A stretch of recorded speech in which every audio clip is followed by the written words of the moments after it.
बाद की थी बात। मुलाकात के दौरान एनएसए भी रहे मौजूद। फ्रांस के बियारेत्ज में चल रहे G7 समिट में दिखी हिंदुस्तान की दमक। अमेरिकी राष्ट्रपति ने पीएम मोदी को फिर जीत की दी बधाई। समंदर के रास्ते हमला करने की फिराक में जैश के आतंकी नेवी चीफ करमबीर सिंह ने दी जानकारी। कहा, पूरी तरह तैयार है भारतीय नेवी। इमरान खान के मंत्री फवाद चौधरी ने फिर दी भारत को जंग की धमकी। पहले भी इस तरह की बयानबाजी करते रहे हैं फवाद चौधरी।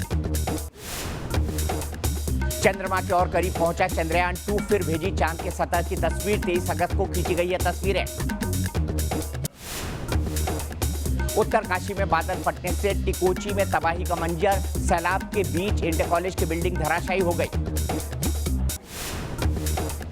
कानपुर में उफनती गंगा में जानलेवा स्टंट कर रहे हैं युवक। बिजली के पोल से नदी में छलांग लगाने का सामने आया वीडियो। प्रशासन की ओर से सुरक्षा के इंतजाम नहीं। मंदसौर में रेलवे अंडरब्रिज के नीचे सैलाब में फंसी यात्रियों से भरी बस रेस्क्यू कर लोगों को बाहर निकाला गया। तेज बहाव और बारिश के चलते अचानक ब्रिज के नीचे भरा पानी। हिमाचल के चंबा में कुदरत के कहर से लोग बेहाल। लैंडस्लाइड और बारिश के चलते टूटा सड़क मार्ग। आसमानी आफत के बीच लोहे के पाइप के जरिए एक कार ने पार किया रास्ता। हिमाचल प्रदेश के रामपुर में बादल फटने से भारी तबाही। कई गाड़ियों के साथ घरों को भी नुकसान। जगह जगह तबाही के निशान। रामपुर में बादल फटने से नेशनल हाईवे बंद। खतरे को देखते हुए मुख्य मार्ग पर पैदल आवाजाही भी रोक दी गई। महाराष्ट्र के चंद्रपुर सैलाब में बह गया पुल। ओवरफ्लो होने के बाद डैम के खोले गए थे 3 गेट। निचले इलाकों में पानी भरने से कई गांव जलमग्न। छिंदवाड़ा में भारी बारिश से तबाही। सैलाब के चलते पुल में आई दरार। एक गलती से हो सकता है बड़ा हादसा। अमेज़न के जंगलों में लगी आग पर काबू पाने के लिए ब्राजील ने भेजी सेना। धरती को 20% ऑक्सीजन ब्राजील के वर्षा वनों से ही मिलती है। हांगकांग में हिंसक हुआ लोकतंत्र समर्थकों का आंदोलन। देर रात सड़कों पर उतरे लोग। आंदोलन ने लिया हिंसक रूप। हांगकांग में पुलिस ने 36 प्रदर्शनकारियों को गिरफ्तार किया है। प्रत्यर्पण बिल के खिलाफ शुरू हुआ यह आंदोलन भड़कता जा रहा है। नेपाल के चितवन में पत्रकार को हिरासत में लिए जाने के बाद हंगामा। पुलिस ने प्रदर्शनकारियों पर किया लाठीचार्ज। छोड़े आंसू गैस के गोले। जर्मनी के फ्रैंकफर्ट में पाकिस्तान के खिलाफ प्रदर्शन। लोगों ने बलूचिस्तान की आजादी के नारे लगाए। भगोड़े जाकिर नाइक पर कसा शिकंजा। मलेशिया के गृह मंत्री ने कहा, कानून से ऊपर नहीं है जाकिर नाइक। दोषी पाए जाने पर होगी कार्रवाई।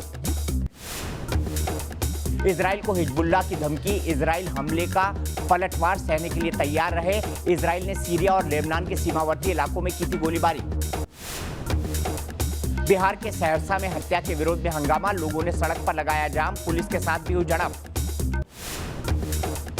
मेरठ में भीड़ का तालिबानी इंसाफ। छेड़छाड़ के आरोप में युवक की पिटाई। पुलिस ने युवक को बचाया। यूपी के मुजफ्फरनगर में भी युवक की पिटाई। मामूली बात पर युवक को पीटा। मारपीट के बाद युवक को पुलिस के हवाले किया गया। हरियाणा के गुरुग्राम में युवक से लूट के बाद बदमाशों ने मारी गोली। अस्पताल में इलाज के दौरान हुई युवक की मौत। सीसीटीवी में कैद हुई वारदात। नोएडा में आग का तांडव। सेक्टर 25 के स्पाइस मॉल में लगी भीषण आग। घंटों बाद आग पर पाया गया काबू। हरियाणा के पानीपत में थर्मल पावर स्टेशन के एक कूलिंग टावर को ब्लास्ट के जरिए गिरा दिया गया। 344 फीट ऊंचे कूलिंग टावर को गिराने के लिए 50 किलो डायनामाइट का इस्तेमाल किया गया। मध्य प्रदेश में ओरछा के बेतवा नदी के सैलाब के बीच फंसे 7 लोग। प्रशासन ने रेस्क्यू कर सभी को सुरक्षित बचाया। करीब 3 दिनों से फंसे थे ये सभी लोग।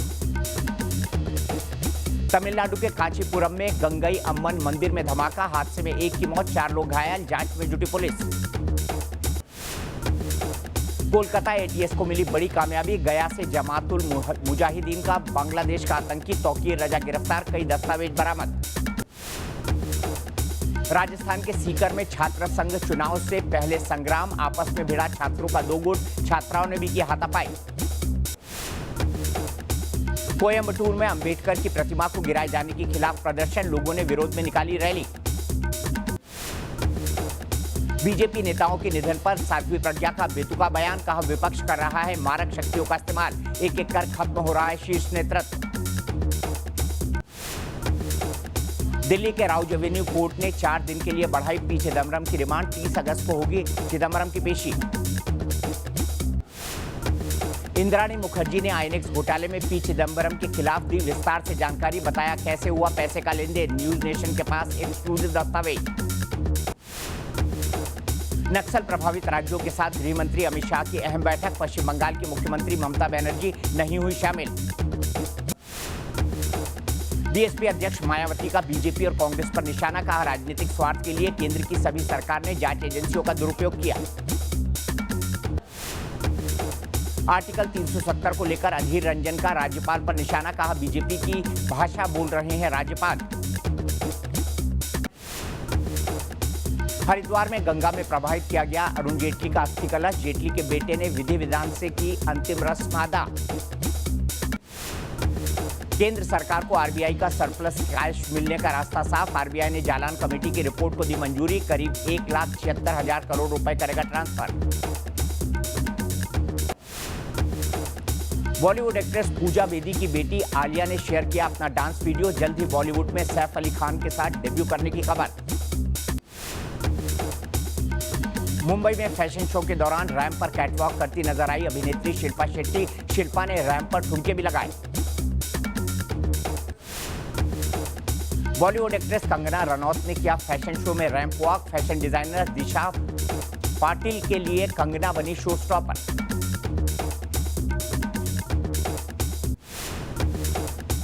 टीवी एक्ट्रेस अंकिता शर्मा ने किया सोशल मीडिया पर वीडियो शेयर। होटल लॉबी में डांस करती आई नजर। बॉलीवुड एक्टर वरुण शर्मा ने सोशल मीडिया पर वीडियो शेयर किया। अपनी नई फिल्म छिछोरे के को स्टार नवीन पोली शेट्टी के साथ किया funny dance. Actor Siddharth Gupta का डांस वीडियो सोशल मीडिया पर खूब वायरल हो रहा है। सिद्धार्थ ने अपने फेवरेट एक्टर ऋतिक रोशन के गाने पर किया शानदार डांस। कोई प्यारा यूं नजरे ना फेरो तुम मेरे हो मेरे तुम कह दो ना कह दो। देश और दुनिया की 50 अहम खबरों के बाद अब खोज खबर में आज की सबसे बड़ी खबर, वो खबर जिसने पाकिस्तान को पसीने पसीने कर दिया है। फ्रांस की धरती से पीएम मोदी और अमेरिकी राष्ट्रपति डोनाल्ड ट्रंप ने पाकिस्तान को जो पैगाम दिया उससे इमरान खान परेशान हो उठे और इतने बौखला गए कि एटमी जंग की खोखली धमकी दे रहे हैं। हिंदुस्तान को दहलाने की साजिश रच रहे हैं। एफएटीएफ के एशिया पैसिफिक चैप्टर से ब्लैकलिस्ट होने के बाद भी पाकिस्तान बाज आने को तैयार नहीं। आतंक से अब भी उसकी यारी जारी है।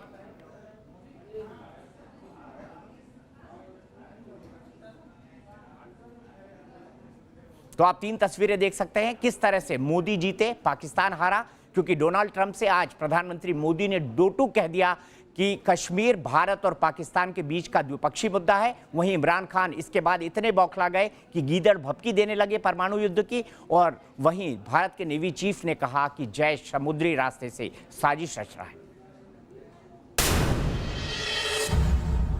इमरान खान इतने बेचैन है कि दुनिया भर से कश्मीर पर फजीहत झेलने के बावजूद उनकी हेकड़ी कम नहीं हुई है। उनके पास अपनी आवाम का पेट भरने के लिए पैसे नहीं है, लेकिन वो हिंदुस्तान को आंखें दिखाने की कोशिश कर रहे हैं। एटमी जंग की धमकी दे रहे हैं। फ्रांस में अब अमेरिका ने दो टूक कह दिया है कि कश्मीर का मुद्दा भारत और पाकिस्तान आपस में सुलझा लेंगे। तो इमरान खान बौखला गए और उन्होंने एक बार फिर वो गीदड़ भभकी दोहरा दी जो बार बार पाकिस्तान की जुबान पर आ जाती है। वो है परमाणु युद्ध की धमकी।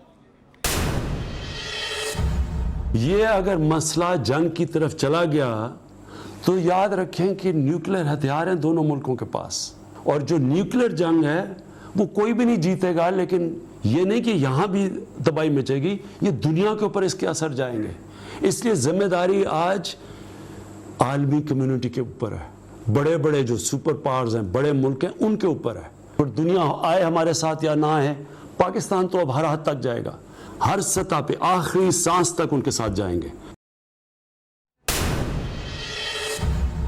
देखा आपने किस तरह बौखला गए हैं इमरान खान, लेकिन हम उनको हर एक बात याद दिलाएंगे, क्योंकि सिर्फ कश्मीर ही नहीं, पीओके भी भारत का अभिन्न हिस्सा है। कश्मीर पर दुनिया के सबसे बड़े लोकतंत्र की सबसे बड़ी पंचायत यानी संसद ने फैसला लिया है तो पाकिस्तान बौखला गया है। भारत के आंतरिक मामलों में पाकिस्तान सीधे सीधे दखल देने की साजिश कर रहा है।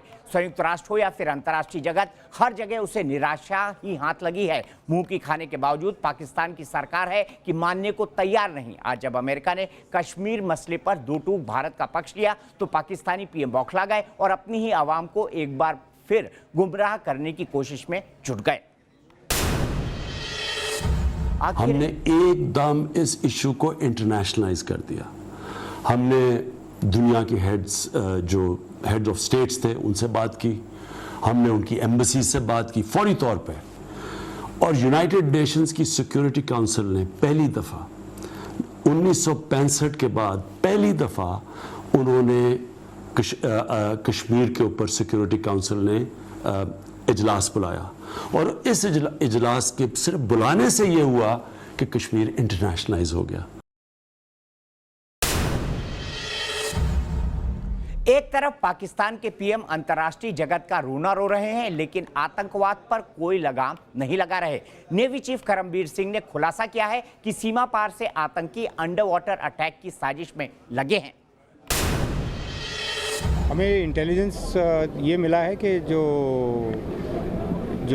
जैश ए मोहम्मद का जो अंडर वाटर विंग है, एक वो जो ट्रेन कर रहे हैं इनको, तो यही एक चेंज है। पर हम अब निगरानी रख रहे हैं और आपको दिलासा दिलाना चाहता हूं कि पूरे सतर्क रहेंगे हम, और कोई भी इनका जो इरादा होगा उसको नासफल करेंगे।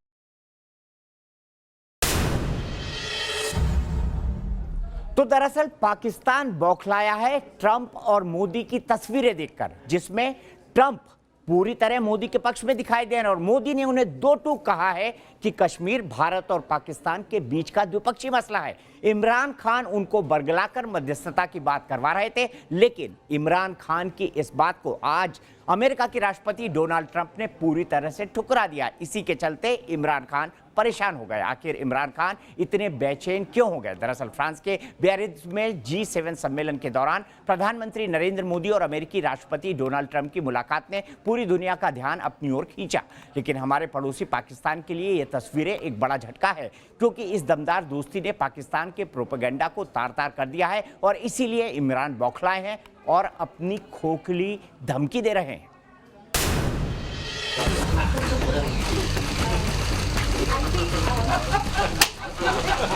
ये तस्वीरें पाकिस्तान को चिढ़ा देंगी, इमरान को जला देंगी, कुरैशी पर कहर ढा देंगी, बाजवा की बोलती बंद कर देंगी। कूटनीति अगर संकेतों का खेल है तो इन तस्वीरों का संकेत पूरे पाकिस्तान को पानी पानी कर रहा होगा। ये हिंदुस्तान का दम है, ये पीएम मोदी की दमदार कूटनीति है, जहां रिश्तों में बड़े छोटे का भाव नहीं, एक मजबूत साझेदार की चाह है। जरा अंदाज तो देखिए, दुनिया के सबसे बड़े और दुनिया के सबसे पुराने लोकतंत्र की दो दमदार शख्सियत कितने सहज भाव से मिली। आंखों में मजबूत दोस्ती की चमक है, चेहरे पर मुस्कुराहट है जिसमें कोई बनावटीपन नहीं। एक भरोसा है, कभी हाथों पर थपकियां लगाते हैं, कभी एक दूसरे को इशारे करते हैं। फ्रांस में G7 सम्मेलन के दौरान जब प्रधानमंत्री नरेंद्र मोदी, अमेरिकी राष्ट्रपति डोनाल्ड ट्रंप एक दूसरे से रूबरू हुए तो दोनों के बीच की दोस्ती का एक अलग ही अंदाज देखने को मिला, जो प्रेस कॉन्फ्रेंस की शुरुआत से ही नजर आने लगी। अमेरिकी राष्ट्रपति ने भारत की तारीफ की तो प्रधानमंत्री मोदी को भी अपना दोस्त बताया।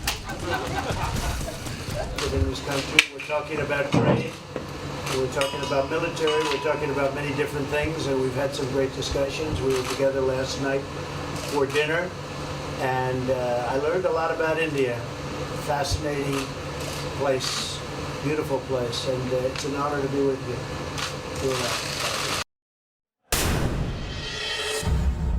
और अब बात कानपुर की। यहां से आए एक हैरत अंगेज वीडियो की। अपनी जिंदगी को जोखिम में डालकर रोमांच हासिल करने की सनक किस कदर बढ़ चुकी है, कानपुर की ये तस्वीरें इसकी गवाह हैं। कानपुर में उफनती गंगा में युवक जानलेवा स्टंट कर रहे हैं। बिजली के पोल से नदी में छलांग लगा रहे हैं। हैरानी की बात यह है कि पोल के नीचे लोगों की काफी भीड़ है, लेकिन कोई इस स्टंट को रोकने वाला नहीं है। ऐसे में एक छोटी सी गलती से बड़ा हादसा हो सकता है।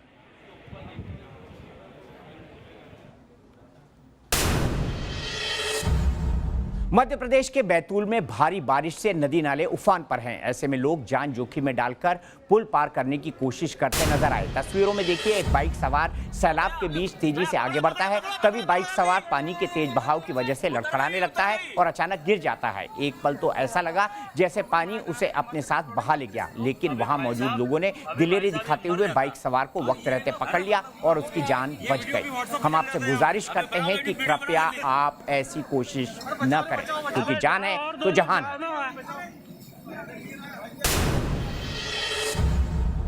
उत्तराकाशी में बादल फटने से टिकोची गांव में तबाही का मंजर है। सैलाब के बीच इंटर कॉलेज की बिल्डिंग धराशायी हो गई। तेज धार के चलते कुछ ही देर में बिल्डिंग धड़ाम से गिर गई। आसमानी आफत और सैलाब के कहर से लोग दहशत में हैं। देखिए आप कैसे स्कूल की बिल्डिंग गिर रही है।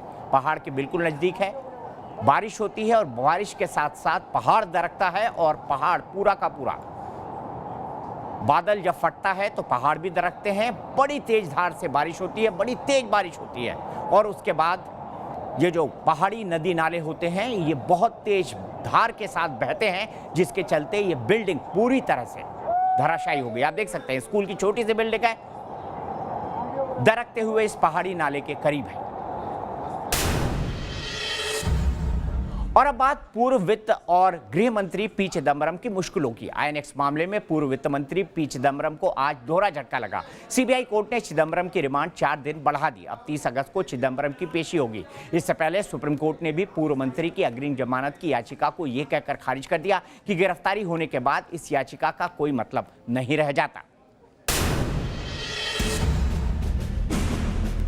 देश की सबसे बड़ी अदालत में चिदम्बरम मामले पर सुनवाई हुई। चिदम्बरम के वकील कपिल सिब्बल और सॉलिसिटर जनरल तुषार मेहता में जोरदार बहस हुई। कपिल सिब्बल ने दलील दी कि ईडी ने हाईकोर्ट को सीलबंद कवर में नोट दिया था, वो गलत था। जिरह खत्म होने के बाद डॉक्यूमेंट देना गलत है। उन्होंने कहा कि ईडी ने दायर हलफनामा मीडिया में लीक किया ताकि रिमांड बढ़ाई जा सके।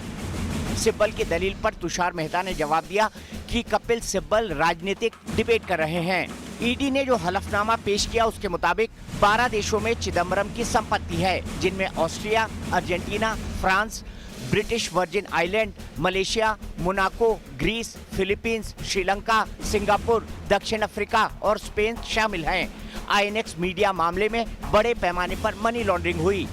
ईडी ने हलफनामा देकर चिदम्बरम को हिरासत में लेना जरूरी बताया है।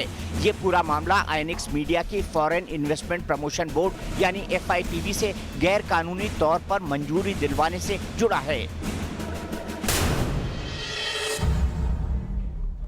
आईएनएक्स मामले में इंद्राणी मुखर्जी और पीटर मुखर्जी का बयान बेहद अहम है। इंद्राणी और पीटर ही आईएनएक्स मीडिया के मालिक थे। इंद्राणी और पीटर दोनों ने माना है कि पी चिदम्बरम ने अपने बेटे कार्ति चिदम्बरम के जरिए उनकी कंपनी से रिश्वत ली और इसके दस्तावेज भी ईडी के पास मौजूद हैं। न्यूज नेशन के पास उस बयान की कॉपी है पीटर और इंद्राणी के, जिसके चलते अब पी चिदम्बरम फंस गए हैं। ऊपर से इंद्राणी मुखर्जी अब सरकारी गवाह बन चुकी हैं। न्यूज नेशन के पास आईएनएक्स मीडिया केस में ईडी की एफिडेविट के वो दस्तावेज मौजूद हैं जिसमें इंद्राणी और पीटर मुखर्जी के बयान दर्ज हैं। इसके मुताबिक पीटर मुखर्जी ने 2 से 3 बार वित्त मंत्री पी चिदम्बरम से मुलाकात की थी। इंद्राणी के बयान के मुताबिक आईएनएक्स मीडिया की FDI की अर्जी फॉरेन इन्वेस्टमेंट प्रमोशन बोर्ड के पास थी। इस दौरान पीटर मुखर्जी और कंपनी के अधिकारी के साथ पूर्व वित्त मंत्री के दफ्तर नॉर्थ ब्लॉक में जाकर उन्होंने मुलाकात की थी। पीटर ने चिदम्बरम के साथ बातचीत की और आईएनएक्स मीडिया की FDI वाली अर्जी की कॉपी उन्हें दे दी। FIPB की मंजूरी के बदले में चिदम्बरम ने पीटर से कहा कि उनके बेटे कार्ति के बिजनेस में मदद करनी होगी। जांच एजेंसी के मुताबिक साल 2008 में फॉरेन इन्वेस्टमेंट प्रमोशन बोर्ड की मंजूरी में गड़बड़ी की बात सामने आई। इसके बाद पीटर मुखर्जी ने फिर से चिदम्बरम से मिलने की कोशिश की। चिदम्बरम उस वक्त वित्त मंत्री थे और पीटर ने समस्या खत्म करने के लिए उनसे मिलना तय किया। इंद्राणी ने ईडी को बताया कि पीटर मुखर्जी और कार्ति की मुलाकात हुई। कार्ति और पीटर की मुलाकात दिल्ली के एक होटल में हुई। कार्ति ने इस मामले को सुलझाने के लिए $10 लाख रिश्वत के तौर पर मांगे। कार्ति ने अपनी फर्म चेस मैनेजमेंट सर्विसेज में पेमेंट का सुझाव दिया। आईएनएक्स मीडिया मामले में एक शख्स को पी चिदम्बरम के सामने बिठाकर रिमांड के दौरान पूछताछ की गई है, लेकिन इस मामले में इंद्राणी मुखर्जी के दिए गए बयान ही पी चिदम्बरम के गले की फांस बने हैं। सीबीआई सूत्रों के मुताबिक आने वाले समय में इंद्राणी मुखर्जी को कानून के मुताबिक पी चिदम्बरम के सामने बिठाकर पूछताछ की जाएगी। वीडियो जर्नलिस्ट हरीश शर्मा के साथ रुमान उल्लाह खान, न्यूज़ नेशन, दिल्ली।